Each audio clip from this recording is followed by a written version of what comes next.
தமிழகத்தில் தலைசிறந்த பொறியியல் கல்லூரி அருள் தரும் VPMM இன்ஜினியரிங் கல்லூரி அண்ட் டெக்னாலஜி. தரமான படிப்பு, உடனடி வேலை வாய்ப்பு. Admissions open.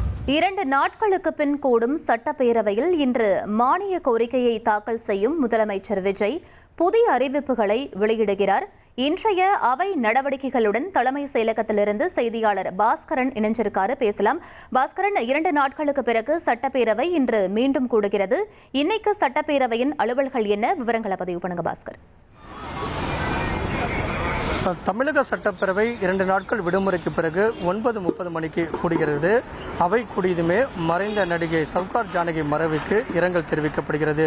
இன்று 6 துறைகள் மீதான மானிய கோரிக்கை விவாதங்கள் நடைபெற உள்ளது.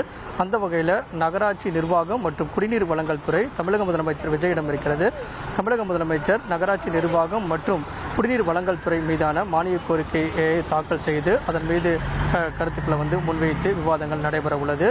அந்த வகையில் பள்ளிக் கல்வித்துறை மீதான மானிய கோரிக்கை விவாதங்களும் இன்று தாக்கல் செய்யப்படுகிறது. பள்ளிக் கல்வித்துறை அமைச்சர் ராஜ்மோகன் துறை ரீதியான மானிய கோரிக்கையை தாக்கல் செய்து அதன் மீதான புதிய அறிவிப்புகளை வெளியிடுவார். உயர்கல்வித்துறை மானிய கோரிக்கையை அமைச்சர் விஸ்வநாதன் தாக்கல் செய்து அதன் மீதான புதிய அறிவிப்புகளை வெளியிடுவார். நகராட்சி நிர்வாகம் மற்றும் குடிநீர் வழங்கல் துறை என்பது மிக முக்கியமான துறை. அந்த வகையில் கூட்டு குடிநீர் திட்டம், வெள்ளத்தடுப்பு பணிகள், மழைநீர் வடிகால் பணிகள் எல்லாம் தமிழகத்தில் எவ்வளவாக நடைபெற்று வருகிறது. குறிப்பாக வடகிழக்கு பருவமழை வரக்கூடிய மாதங்களில் தொடங்க உள்ள நிலையில் அதனை எதிர்கொள்வதற்கு தமிழக அரசு எவ்வாறு தயார் நிலையில் உள்ளது என்பது குறித்து தமிழக முதலமைச்சர் விஜய் அவர்கள் இன்று பேரவையில் தெரிவிப்பார்.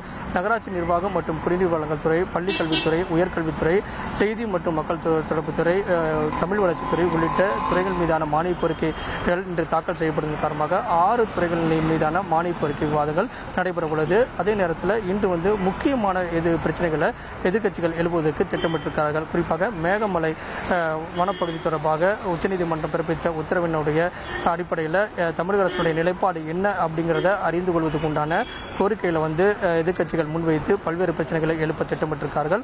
அதே நேரத்தில் மாணவர்கள் அமைப்புகளுக்கான தடை தொடர்பாக சுற்றறிக்கை தொடர்பாகவும் காரசாரமான விவாதங்கள் பேரவையில் இடம்பெறுவதற்கு உண்டான வாய்ப்புகள் இருக்கிறது. பல்வேறு பிரச்சனைகளை எதிர்க்கட்சிகள் எழுப்புவதற்கு திட்டமிட்டிருக்கிறார்கள். துறை ரீதியான அமைச்சர்கள் அதை எதிர்கொள்வதற்கும் அதற்கான பதிலை அளிப்பதற்கும் தயார் நிலையில் இருக்காங்க. தமிழக முதலமைச்சர் விஜய் அவர்கள் இன்று சட்டப்பேரவை விதி 110 கீழே நகராட்சி தொடர்பாக பல்வேறு புதிய அறிவிப்புகளை வெளியிடுவதற்குண்டான வாய்ப்புகள் இருக்கிறது. அந்த வகையில் தமிழக சட்டப்பேரவை சனி மற்றும் ஞாயிற்றுக்கிழமை விடுமுறைக்கு பிறகு இன்று காலை 9:30 மணிக்கு கூடுகிறது. 110 விதியின் கீழ் தமிழக முதலமைச்சர் புதிய அறிவிப்புகளை பேரவையில் வெளியிட உள்ளார். விவரங்களுக்கு நன்றி பாஸ்கர்.